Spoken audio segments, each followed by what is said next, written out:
Well, good day, folks. Welcome to MB Wildman channel. On today's video, we are talking about how to make your very own beaver castor lure. So last week or a couple of weeks ago or some time ago, we talked about making beaver tail oil and how easy and quick that is with the beaver tails. Today, we're talking about another beaver lure, probably one of the best ones out there, and that's the actual beaver castor lure, right? For making your castor mound sets and your scent post sets and all of those different types of sets for beaver. So here's one of my big issues with the castor, making the beaver castor lure is that it actually takes beaver castor to make it.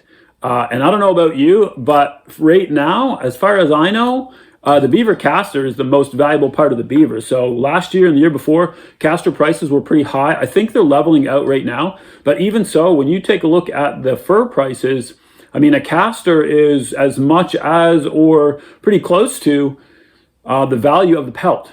So, throwing 4 or 5 castors in a big bucket here and making a lure to catch 4 or 5 more beavers, in my math, that's kind of counterproductive, right? So when I make my castor lure, I actually don't do it exactly like everybody else. It's pretty close, but I'm going to show you what I do anyway. And if you're interested, you can do it. So listen, if you haven't yet subscribed to the MB Wildman channel, we sure would appreciate it. Just go ahead and hit that subscribe button. And if you like the content that we put up, there's a bell somewhere down there. You can hit that to get notified when we upload new stuff and all of that. So, like I said, my biggest issue is using a bunch of castor. So I don't. Most of my castor ends up going to market, to sale, and getting paid for by the ounce. But every year I do keep out one. I just use the one per batch, right? So one pretty good size castor from an adult. And all I'm going to do next right now, I'm going to chop this up into smaller pieces. I want to keep everything. I want to keep the outside shell. I want to keep the oil that's in it. I want to keep everything. So I'm just going to cut it up. Lots of times I just use a pair of scissors. That seems to work well, but I don't have my scissors out here right now. So I'll just cut it with a little knife. So anyway, all I'm going to do is slice this open. I'm going to try to keep everything. Again, it smells exactly like a beaver castor, just so you know, for those of you that are out there thinking that you're doing this in the living room or whatever. So all you're going to do is just chop this up into bits, and you want to keep all of the bits, okay?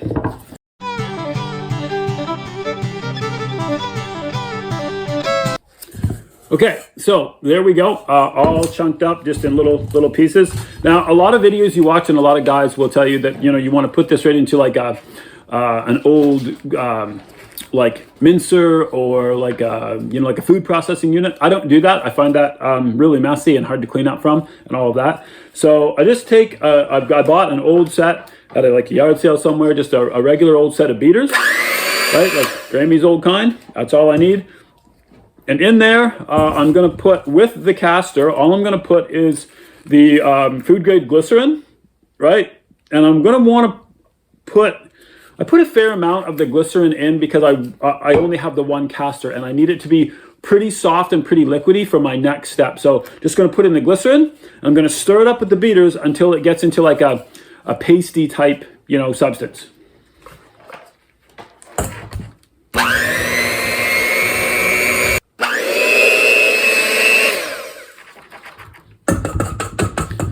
Okay, so you did this, or I've done this, and you can use, you can use the food processor. That works okay.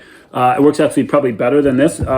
What you end up here with is you still end up with some of the bigger chunks that you can see, but it's pretty soupy and it's pretty good, all mixed together there, and it's all ground up. I just use this because it's quick and easy and I can do it out in the shed, but you can use a food processor if you want. And what you should end up with is pretty similar to, like a pasty substance. This one's a little bit oily because I leave mine more oily than I need to because my next step is the one that's sort of key for me. So one of the things that I find is that to do this in any amount and to have any amount of lure, you need a whole bunch of castors, and I don't want to do that. So what I do now, I just use one castor and my glycerin, and then I take the fine sawdust. This is the fine sawdust that you buy when you do, like for when I'm doing my fleshing and whatnot. Use commercial grade. You can just buy the fine sawdust from your chopping supply guy or girl. And what I'm doing is I'm adding this to the mixture, and I'm going to end up making a paste. But what I'm doing is I'm multiplying the amount that I have by adding the fine sawdust. So in essence, all I'm doing is adding wood, which makes perfect sense in the world of beavers. That, you know, when you look at what's inside a beaver, you know, in their belly and in their all kinds of places, like their intestines and everything, right? You've got this fine grit, this sawdust, because that's what they eat. So I'm adding it to my castor lure, and I'm not changing the effectiveness of it all. I'm just bulking it up. I'm multiplying the amount that I have by adding this lure in, or by adding this sawdust in.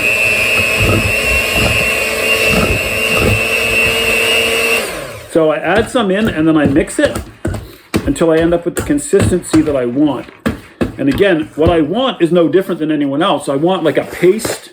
I want a paste that is exactly, you know, castor smelling and castor consistency from the inside. I just want more of it for less, right? Because as you all know, I'm into more do-it-yourself and more cheap type things.